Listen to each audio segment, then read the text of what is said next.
தமிழ்நாட்டுல இனி டோல் கட்டணமே கிடையாதா? ஆமா ப்ரோ, சென்னை கேப்ல கார் புக் பண்ணுங்க, டோல் கட்டணமே இல்லாம டிராப்புக்கு மட்டும் பே பண்ணா போதும். சென்னை கேப்ஸ் ஆப்பை உடனே இன்ஸ்டால் பண்ணுங்க.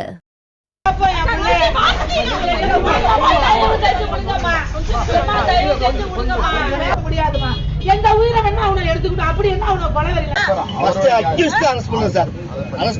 எல்லாத்தையும் முதல்ல செக்யூர் பண்ணோம். வெட்டினவன் கூலி படான்றது நல்லா தெரியும், போலீஸுக்கு தெரியும். போலீஸ் இது வரைக்கும் எந்த நடவடிக்கை எடுக்கல.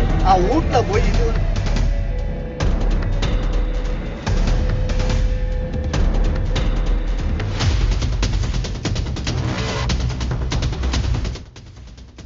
மயிலாடுதுறை மாவட்டம் மயிலாடுதுறை கலைஞர் நகர் பகுதியை சேர்ந்தவர் அஜித் குமார். 26 வயதான இவர் விடுதலை சிறுத்தைகள் கட்சியில் உள்ளார். கடந்த புதன்கிழமை இரவு மயிலாடுதுறை திருவிழந்தூர் பரிமள ரெங்கநாதர் கோயில் அருகில் பைக்கில் உறவினர் சரவணனுடன் சென்று கொண்டிருந்தார். அப்போது அஜித் குமாரை மர்ம நபர்கள் சரமாரியாக வெட்டி தலையை சிதைத்து கொடூரமாக கொலை செய்தனர். காவல்துறைக்கு பொய் வழக்கு போட்டு ஒரு ஊரை அழைச்சாங்க. இன்னைக்கு ஒரு நடவடிக்கை எடுக்கல. பப்ளிக்களை வெட்டினாங்க. மணியனாவது பப்ளிக்களை வெட்டிருக்காங்க. தலை துண்டா காலு துண்டா போயிருக்கு. என் வீட்டு புள்ள போயிட்டு சார், என் வீட்டு புள்ள போயிட்டு நாங்க யார்கிட்ட சொல்ல. உடன் இருந்த சரவணனுக்கு வெட்டு விழுந்தது. ஆனால் சரவணன் அருகில் உள்ள வீட்டுக்குள் சென்று ஒளிந்து தப்பிவிட்டார். பின்னர் போலீசார் அவரை மீட்டு மருத்துவமனையில் சிகிச்சைக்கு அனுமதித்துள்ளனர். இந்த சம்பவம் காரணமாக மயிலாடுதுறையில் பதற்றம் நிலவி வருகிறது.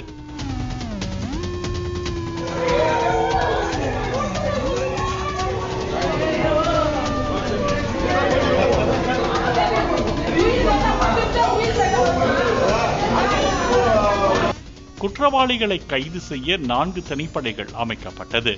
கடந்த 2022ஆம் ஆண்டு மயிலாடுதுறை கொத்தத்தெருவை சேர்ந்த வன்னியர் சங்க பிரமுகர் கண்ணனை படுகொலை செய்ததற்காக பழிவாங்க அஜித் குமார் கொலை செய்யப்பட்டதாக சொல்லப்படுகிறது.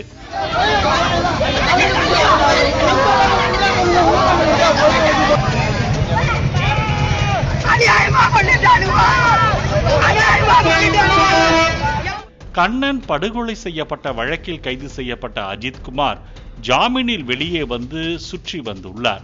தன் அண்ணனை கொலை செய்துவிட்டு அஜித் குமார் ஊரில் சகஜமாக நடமாடுவதை கண்ட கண்ணனின் சகோதரர் மில்கி என்ற சந்திரமோகன் திட்டமிட்டு இந்த கொலை செய்ததாக கூறப்படுகிறது.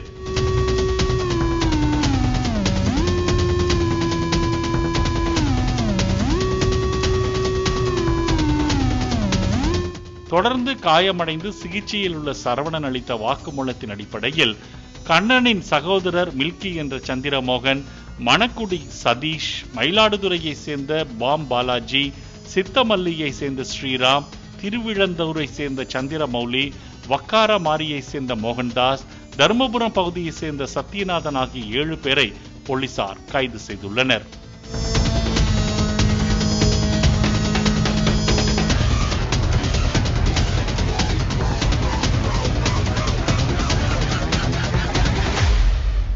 தமிழ்நாட்டுல இனி டோல் கட்டணமே கிடையாதா? ஆமா ப்ரோ, சென்னை கேப்ல கார் புக் பண்ணுங்க, டோல் கட்டணமே இல்லாம டிராப்புக்கு மட்டும் பே பண்ணா போதும். சென்னை கேப்ஸ் ஆப்பை உடனே இன்ஸ்டால் பண்ணுங்க.